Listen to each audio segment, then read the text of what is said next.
Very good evening, friends. Thank you very much for watching my channel Cricket with Sahil. I'm your host Sahil Nagpal. शुरू करते हैं second test match जो है Pakistan versus Bangladesh में अभी just खत्म हुआ है। बांग्लादेश ने हिस्टोरिक विक्ट्री जो है हासिल कर लिया है, क्लीन स्वीप कर दिया है पाकिस्तान को। ऐसा लग रहा था कि मानो एशेज सीरीज हो रही है और जिस तरीके से बांग्लादेश खेल रही है और ये क्या ही मैच चल रहा है और पाकिस्तान बिल्कुल नीचे लगी हुई है अपने घर में, अपनी कंडीशंस में, अपने कंडीशंस के अकॉर्डिंग। इस तरीके से लग रहा था कि अपने ही बनाए हुए ट्रैप में फंस गया पाकिस्तान। पहले अगर इनको देखा था कि सीमिंग विकेट बनाई है कि फास्ट बॉलर को मदद मिलेगी, वहां पर ही आउट हो गए। इन्होंने स्पिनर नहीं खिलाया, वो स्पिनर से भी आउट करते चले गए। लेकिन बहुत बड़ी जीत है, इतिहास रच दिया बांग्लादेश ने। Congratulations to Bangladesh team. The captain Liton की परफॉर्मेंस बहुत जबरदस्त रही, मेहदी हसन मिराज की परफॉर्मेंस बहुत बढ़िया रही, हसन महमूद यंग लड़का जो है बहुत बढ़िया उसकी परफॉर्मेंस रही। 5 विकेटें जो सेकेंड इनिंग में उसने ली, बहुत कमाल की विक्ट्री है बांग्लादेश के लिए। शायद बांग्लादेश की क्रिकेटिंग हिस्ट्री की ये सबसे बड़ी टेस्ट जीत है और सबसे बड़ी टेस्ट सीरीज की विक्ट्री है। इसमें एक्सपीरियंस था मुशफिकुर रहमान का भी और शाकिब अल हसन का भी, पूरी इन दोनों के साथ फिर लिटन और काफी लोग, काफी सालों से ये लोग जो हैं सर्किट में थे, 5-6 साल से खेलते हुए आ रहे हैं 3-4 प्लेयर। उनके एक्सपीरियंस की वजह से इस टीम ने बहुत ही जबरदस्त जीत हासिल करी है।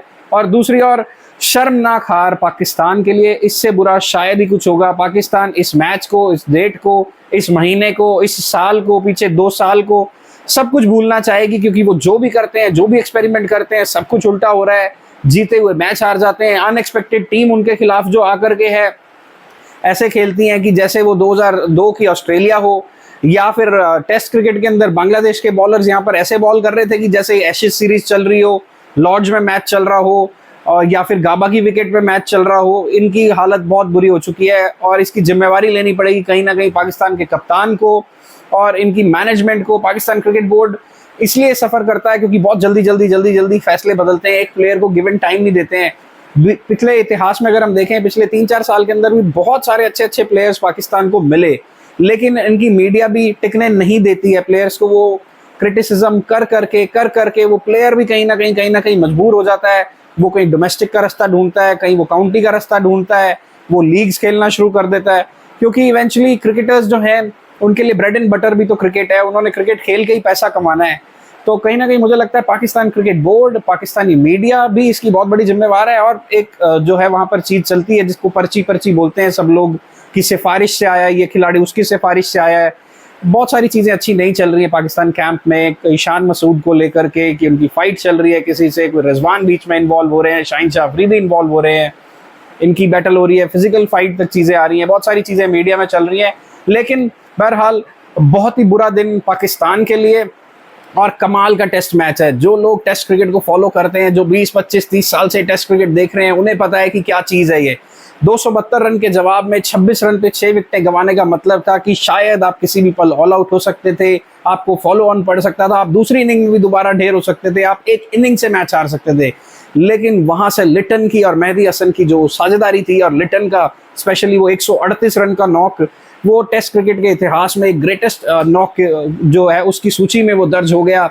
उसके बाद सेकेंड इनिंग में all of a sudden Hasan इनके ऊपर पड़ गए और उनकी जो 5 विकेटें थी, जो उन्होंने फाइफर लिया, बहुत कमाल फाइफर था। उससे वो पाकिस्तान जो है बिल्कुल बैकफुट पे लग गया और किसी भी लिहाज पे लग नहीं रहा था कि शायद पाकिस्तान इस चीज को डिफेंड कर भी पाएगा। एक मौका था कि अगर बारिश होती रहती, जिस तरीके से कल शाम को बारिश रुकी थी, उसने मैच में जो खलल डाला, पहले दिन बारिश का वैसा ही रहा, बारिश होती रहती तो शायद ये था कि मैच ड्रॉ हो जाता, तब भी सीरीज 1-0 से हारते। उसमें भी पाकिस्तान की बेइज्जती थी, क्योंकि कहीं पे भी वो ग्रिट नजर नहीं आई, वो फाइट नजर नहीं आई जिस तरीके लिए पाकिस्तान जाना जाता था। और बिल्कुल ही निराश किया पाकिस्तानी क्रिकेट टीम ने। और फैंस तो दरअसल वहां पर कोई था ही नहीं, कोई मैच ही नहीं देख रहा था। ऐसे लग रहा था कि ये भी सुनने में आया था कि फ्री एंट्रीज की भी जो है ऑफर है पीसीबी के थ्रू, लेकिन कोई भी स्पेक्टेटर मैच देखने आ ही नहीं रहा था। टेस्ट क्रिकेट के लिए बहुत बुरी खबर है, पाकिस्तान क्रिकेट के लिए बहुत बुरी खबर है। एक अच्छी खबर यह है कि बांग्लादेश ने बहुत बड़ी जीत हासिल करी। इतनी सारी चीजें उनकी कंट्री में चल रही थी, पॉलिटिकल अनरेस्ट चल रहा था, वायलेंस चल रही है, बहुत सारी चीजें, सिक्योरिटी कंसर्न्स, उनके वहां से T20 वर्ल्ड कप शिफ्ट कर दिया गया। उसके बाद इस तरीके से टीम ने फाइट किया। एक्सपेक्टेड तो रहता है कि बांग्लादेश जो है एक अच्छी फाइट पेश करेगी, हर टूर्नामेंट के अंदर जाते हैं, अपनी फाइट पेश करते हैं, जहां पर इनको इनके मतलब का डेक मिलता है, मतलब की पिच मिलती है, कहीं पर स्पिनर्स मदद देते हैं, कहीं फास्ट बॉलर जहां पर गेंद सीम और स्विंग हो रही हो तो कोशिश करते हैं अपनी प्रेजेंस मनवाएं, और पिछले 7-8-10 सालों में कहीं ना कहीं ऑन एंड ऑफ ऐसे मैचों में जीतते रहे हैं, जिससे वर्ल्ड में अपनी प्रेजेंस को मनवाते रहे हैं और वर्ल्ड क्रिकेट को पता लगता रहता है कि बांग्लादेश एक ठीक डायरेक्शन में जा रही है। लेकिन कोई बड़ी जीत हासिल नहीं हो पा रही थी। पिछले कुछ सालों में टेस्ट क्रिकेट में अपने होम टर्फ पे तो काफ़ी अच्छा इन्होंने जो है अचीवमेंट हासिल की है। बड़ी से बड़ी टीमें वहाँ ढेर करी हैं, चाहे वो ऑस्ट्रेलिया हो, न्यूजीलैंड हो, और एसोसिएट नेशंस को नहीं टिकने देते हैं, चाहे आयरलैंड हो, अफगानिस्तान हो, जिम्बाब्वे हो, किसी को नहीं टिकने देते हैं। जो उन्होंने इनके बाद क्रिकेट खेलना स्टार्ट करा उनको भी नहीं टिकने देते हैं। ये बहुत बड़ी जीत थी। जिस माइंडसेट के साथ बांग्लादेश टीम यहाँ पर आई थी और जिस तरीके से कोई मान नहीं रहा था ये चेस भी करेंगे, वो पहला टेस्ट मैच 450 रन के करीब पाकिस्तान का डिक्लेयर करना, वहां से जीतना मैच, और दूसरे मैच में 26 रन पे 6 आउट होने के बाद वहां से मैच जीतना बहुत बड़ी जीत है अगेंस्ट पाकिस्तान। वो भी उनकी कंडीशंस में जा करके चैलेंज लेना और वहां से जीत हासिल करना बहुत बड़ी जीत है। पाकिस्तान के लिए तो पता नहीं इससे बुरा क्या ही हो सकता है, वो पाकिस्तान के क्रिकेट फैंस बता पाएंगे। अगर आप पाकिस्तान से मेरी वीडियो देख रहे हैं, आप कमेंट करके बताएं। इस चैनल को क्रिकेट विद साहिल को लाइक भी करें और अपने दोस्तों के साथ शेयर भी करें, सब्सक्राइब भी करें। और अगर आपको लगता है कि मैं कोई गलत बात कर रहा हूँ, गलत प्रेजेंटेशन कर रहा हूँ, कहीं गलत क्रिटिसिज्म कर रहा हूँ, तो भी मुझे बताएं।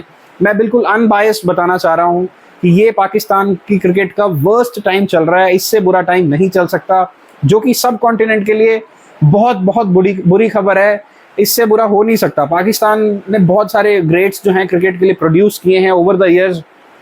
अब पाकिस्तान की ऐसी स्थिति बहुत ही पैथेटिक कंडीशन है, बहुत ही पैथेटिक कंडीशन है कि मतलब 3-4 दिन मैच में खड़े नहीं हो पा रहे हैं। ये इसलिए भी होता है क्योंकि लड़कों का फोकस नहीं है, क्योंकि ये सब लोग जो है शॉर्टर फॉर्मेट खेलना चाहते हैं, जल्दी पैसा बनाना चाहते हैं, और अपने आप में ना जो पाकिस्तान के खिलाड़ियों में जो कमी है ना, अपने आप को बहुत जल्दी 2-4-5 मैचों के बाद लोगों को कंपेयर करना। मैं ये नहीं कहूँगा कि इंडियन प्लेयर से आप कंपेयर कर रहे हैं, आप कंपेरिजन्स में मत जाइए, इतनी जल्दी ऐसा नहीं होता है। आपको टेस्ट क्रिकेट खेलना है तो आपको प्रॉपर स्ट्रक्चर के साथ खेलना पड़ेगा।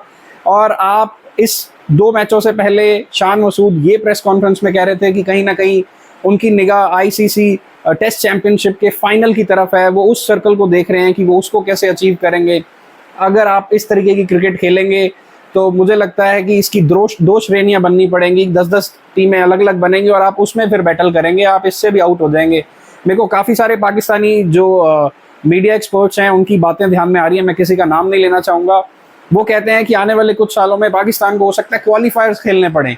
अगर हम मेजर वर्ल्ड कप्स की बात करें, T20 की बात करें, 50 ओवर की बात करें, अगर इसी तरीके की उथल पुथल चलती रहेगी, हर 1-2 सीरीज के बाद कप्तान बदलो, 3 सीरीज के बाद कप्तान बदलो, मिडल ऑर्डर बदलो, 3 नए बॉलर लाओ, 2 नए बॉलर लाओ, इसको बदलो उसको बदलो, फिर भाई पाकिस्तान का कुछ भी नहीं होने वाला, जो कि एशिया क्रिकेट के लिए भी नुकसान है, सब कॉन्टिनेंट के लिए भी नुकसान है। एक अच्छी खासी पॉपुलेशन है पाकिस्तान की, ना सिर्फ पाकिस्तान के अंदर, beyond Pakistan as well. Pakistan अगर जाती है, यूके जाती है, यूएस में भी हमने देखा काफ़ी उनके फैंस थे, ऑस्ट्रेलिया जाती है, वहाँ पर भी फैंस आते हैं, वर्ल्ड वाइड ट्रैवल करते हैं पाकिस्तानी फैंस, क्रिकेट को सपोर्ट तो करते ही हैं ओवर द ईयर्स। जब से 1992 में इमरान खान ने वर्ल्ड कप जीता है, पाकिस्तान में उस गेम को काफ़ी अच्छा माना गया और लोगों ने हर जगह फॉलो किया बीते कुछ सालों में।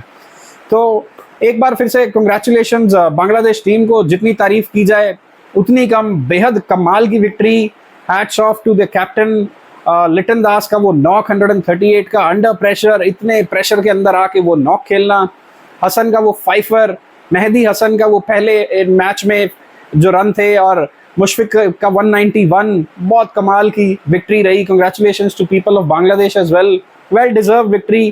किसी भी तरीके से हम ये नहीं कह सकते हैं कि कोई फ्लूक था, कोई मजाक में हो गया, वो लड़ के जीते हैं, उनका इंटेंट था, उनको जीत चाहिए थी और वो जीत के लिए खेले और वो जीत गए। वो इस मैच को भी ड्रॉ के लिए नहीं देख रहे थे, वो जीत के लिए देख रहे थे, और वैसे ही उनके माइंडसेट था। कल भी जिस तरीके से उस टारगेट को चेज करने के लिए उनके दिमाग में there was no second thought, उनको पता था कि हमने टारगेट चेज करना है और इनिशियली हमने पाकिस्तानी बॉलर्स को सेट नहीं होने देना। ओपनर्स ने भी वही इंटेंट दिखाया, जाकिर ने वो 2 छक्के भी मारे, वो इंटेंट क्लियर था कि हमने नीचे नहीं लगना, हमने जो है ये रन करने ही करने हैं और जीतना ही जीतना है, और सीरीज 2-0 से भी जीतनी है। और नॉर्मल अप्रोच से तो वो ड्रॉ के लिए भी जा सकते थे, वो बारिश के बहाने मारते कि पिच खराब हो रही है, हमें नजर नहीं आ रहा, हमें दिखाई नहीं दे रहा, मैच को कल पे लेके जाएंगे, कल देखेंगे, 100 तरीके के बहाने टीमें बना सकती हैं, लेकिन उनका इंटेंट था कि हमें जीतना है, वो कॉन्फिडेंट थे और वो जीत गए। पाकिस्तान को खुद कुछ करना पड़ेगा और बहुत जल्दी करना पड़ेगा, नहीं तो वर्ल्ड सर्किट में जिस तरीके की क्रिकेट आज के दौर में चल रही है, पाकिस्तान काफ़ी पीछे रह जाएगी। और जब टीमें पीछे रह जाती हैं तो यकीनन फिर ऐसे ही एम्प्टी स्टेडियम्स आपको दिखते हैं। ऐसे परफॉर्मेंसेस के साथ आप एक्सपेक्ट भी नहीं कर सकते हैं कि फैंस आएँ और आपको सपोर्ट पे सपोर्ट करते रहें और आप उनको अक्सर निराश करते रहें, बिल्कुल भी नहीं होगा। एटलीस्ट आप एक अच्छी फाइट तो पेश करते, कोई मैच तो फाइनल सेशन में जाता, कुछ ऐसी गेम होती, कोई नेल बाइटिंग फिनिश हो रही होती, विकेटें और भी गिर रही होती। आप जब बैटिंग कर रहे थे तो डिफरेंट विकेट थी, सामने वाली टीम बैटिंग कर रही है तो डिफरेंट विकेट है। बहुत निराशाजनक परफॉर्मेंस पाकिस्तान की। Congratulations to Bangladesh. Thank you so much for watching this video. अगर आपको ये वीडियो पसंद आई है, आप वीडियो को लाइक करें, चैनल को सब्सक्राइब करें, अपने दोस्तों के साथ शेयर करें। मिलते हैं आपके साथ अगली सीरीज में। भारत और बांग्लादेश की सीरीज जो है जल्दी शुरू होने वाली है, टेस्ट मैचेस की, और भी आपको क्रिकेट की लेटेस्ट अपडेट्स देते रहेंगे। Thank you so much. Take care, stay healthy, stay safe.